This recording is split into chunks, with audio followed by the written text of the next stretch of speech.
Elisa Lam was a young woman. She was a student, full of life. In January 2013, she embarked on a journey. It was a trip across the United States. It would be her last. She vanished.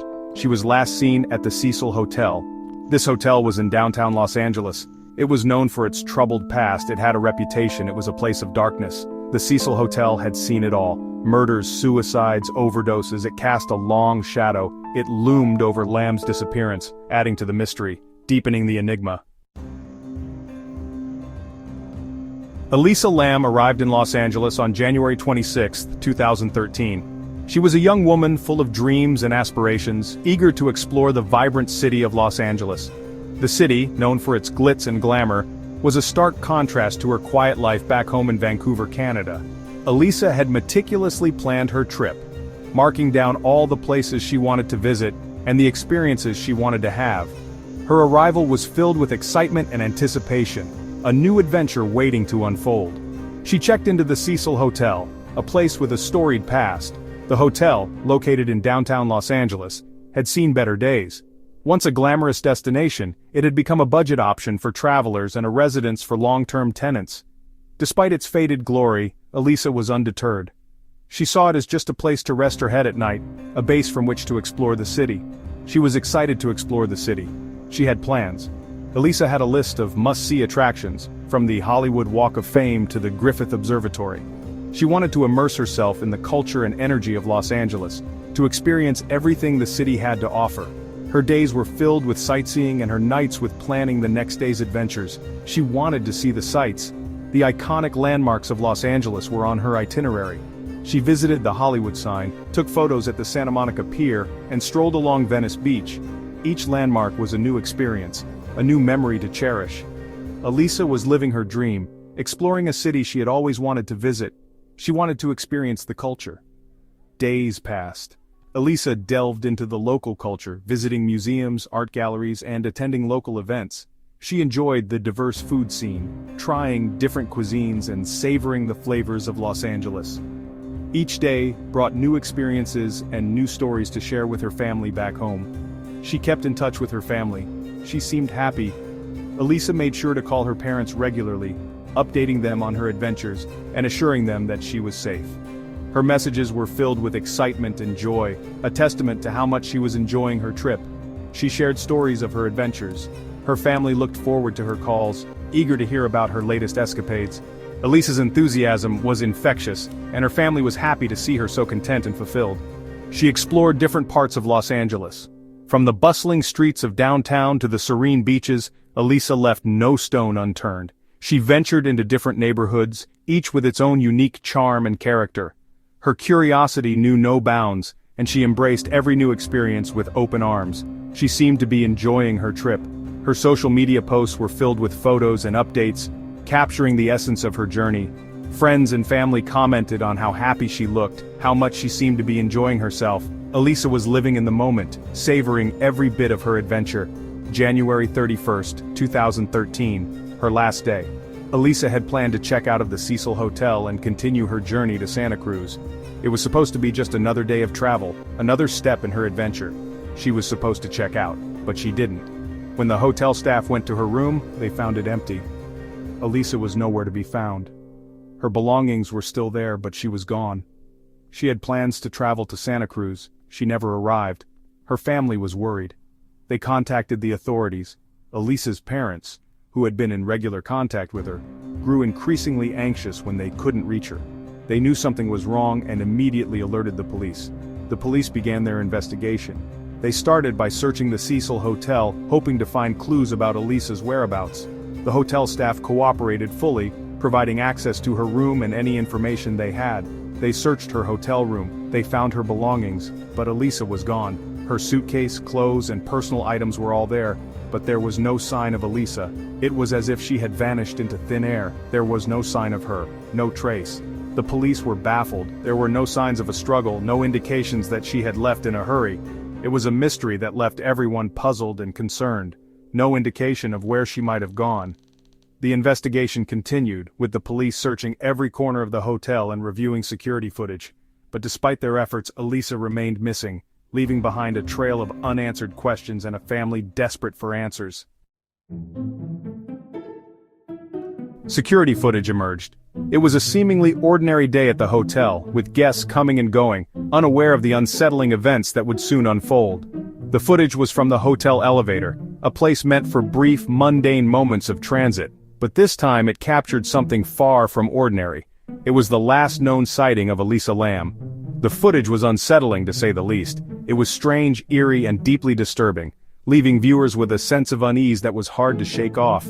In the video, Elisa is seen acting erratically. Her movements are frantic and disjointed, as if she is in a state of panic or confusion. She is seen pushing multiple buttons on the elevator panel, seemingly at random. It's as if she's trying to escape from something or someone, but the elevator doors remain stubbornly open. She steps in and out of the elevator repeatedly, her agitation growing with each passing second. Her behavior is erratic, almost as if she's caught in a loop of indecision and fear. At one point she appears to be talking to someone, or something. Her gestures are animated, her expressions intense, but no one else is visible in the frame.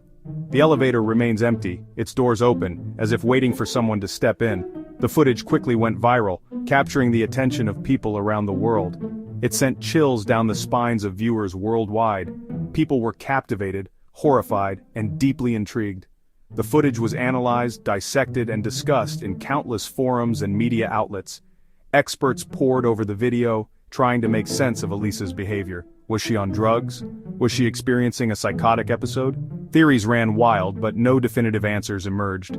Some speculated that she was having a mental breakdown, while others believed she was being chased by an unseen assailant. The mystery only deepened as more people watched the footage and offered their own interpretations. The elevator footage became a haunting symbol of the case, a chilling reminder of the unanswered questions surrounding Elisa Lam's final moments. It left an indelible mark on all who saw it, a puzzle that continues to baffle and disturb to this day. 2 weeks passed. The search continued. Then, on February 19, 2013, a horrifying discovery. Guests complained. Something was wrong with the water. It was discolored. It tasted strange. Hotel staff investigated. They checked the rooftop water tank. There, they found her, Elisa's body, submerged in the water. Her death was a tragedy. It shocked everyone. How did she get there? The questions multiplied. The water tank was heavy. It was difficult to access. It seemed impossible for her to have gotten inside on her own. The case took a sinister turn. The Cecil Hotel had a past, a dark past. Its history is shrouded in mystery and tragedy, a place where the walls seem to whisper tales of sorrow and despair. Built in the 1920s, it was meant to be a luxurious destination for business travelers and tourists. But over the years, it became something else entirely. A magnet for the downtrodden, the lost, and the desperate. Its reputation grew darker with each passing decade, as if the very building absorbed the anguish of its inhabitants. It had been a magnet for tragedy, for decades. The Cecil Hotel's hallways have seen more than their fair share of sorrow. From suicides to mysterious disappearances, the hotel has been a silent witness to countless tragedies. Each room holds a story, each corner a secret. The air itself seems heavy with the weight of untold stories, stories that ended in despair and death. It had seen countless deaths, each one tragic, each one unexplained. The hotel became infamous for the sheer number of deaths that occurred within its walls. Some were suicides, others were murders, and many remain unexplained to this day. The police were frequent visitors, their flashing lights a common sight outside the building. The Cecil became a place where people went to end their lives, a grim, final destination for those who had lost all hope. There was the case of Pigeon Goldie Osgood. A well-known figure among the local community, she was a retired telephone operator who fed the pigeons in nearby Pershing Square. Her life was brutally cut short when she was found murdered in her room in 1962. The crime scene was horrific, and despite a thorough investigation, her killer was never found. Her case remains one of the many unsolved mysteries that haunt the Cecil Hotel. She was found murdered in her room in 1962. Her case remains unsolved, her killer never found. The details of her murder were gruesome, and the lack of resolution only added to the hotel's dark allure. People whispered about the Cecil, wondering what kind of evil lurked within its walls. The murder of Pigeon Goldie Osgood became a symbol of the hotel's cursed fate. Serial killers had stayed there. The hotel seemed to attract not just the desperate but also the dangerous. Infamous serial killers like Richard Ramirez and Jack Unterweger chose the Cecil as their temporary home. Their presence only added to the hotel's notorious reputation, making it a place of both fear and fascination. Richard Ramirez, the Night Stalker. During his killing spree in the 1980s, Ramirez stayed at the Cecil, using it as a base for his horrific crimes. He would return to the hotel after committing his murders, blending in with the other residents who were unaware of the monster in their midst. His stay at the Cecil is a chilling reminder of the evil that has passed through its doors. Jack Unterweger, the Vienna Strangler. In the early 1990s, Unterweger, an Austrian serial killer, also stayed at the Cecil. He was a journalist covering crime in Los Angeles, but he was also committing murders during his stay. The hotel seemed to provide a perfect cover for his sinister activities, further cementing its reputation as a haven for the macabre. They added to the hotel's grim reputation. The presence of these notorious figures turned the Cecil into a symbol of fear. It was no longer just a hotel, it was a place where evil resided. A place where the line between life and death seemed to blur. The stories of Ramirez and Unterweger are just two of the many dark tales that have made the Cecil infamous. They made it a place of fear. The hotel's reputation grew with each passing year, fueled by the stories of those who had stayed there and never left. It became a place where people feared to tread, a place where the shadows seemed to move on their own. The fear was palpable, a living, breathing entity that seemed to inhabit the very walls of the building. The Cecil's past fueled speculation. People began to wonder if the hotel was cursed, if it was somehow drawing in the darkness. The stories of tragedy and death became the stuff of legend, whispered about in hushed tones. The hotel's history was a magnet for those fascinated by the macabre, and it became a subject of endless speculation and intrigue. Was Elisa's death another chapter in the hotel's bloody history? The mysterious death of Elisa Lam in 2013 brought the Cecil back into the spotlight. Her body was found in a water tank on the hotel's roof, and the circumstances surrounding her death were bizarre and unsettling. The CCTV footage of her in the elevator acting strangely only added to the mystery. Was her death another tragic event in the hotel's long history, or was there something more sinister at play? Or was it something else entirely? The unanswered questions surrounding Elisa Lam's death have led to countless theories and speculations. Some believe it was a tragic accident, while others think there was foul play involved.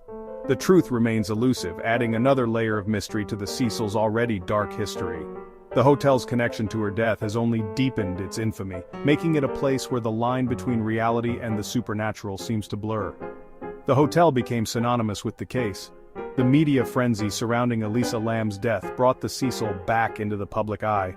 It became a focal point for those seeking answers, a place where the past and present seemed to collide.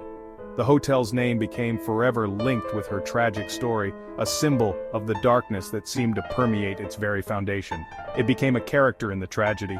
The Cecil Hotel is more than just a building. It is a character in its own right, a silent witness to the many tragedies that have unfolded within its walls. Its history is a tapestry of sorrow and despair, a testament to the darkness that can reside in the most unexpected places. The stories of the Cecil Hotel are a chilling reminder of the fragility of life and the ever-present shadow of death.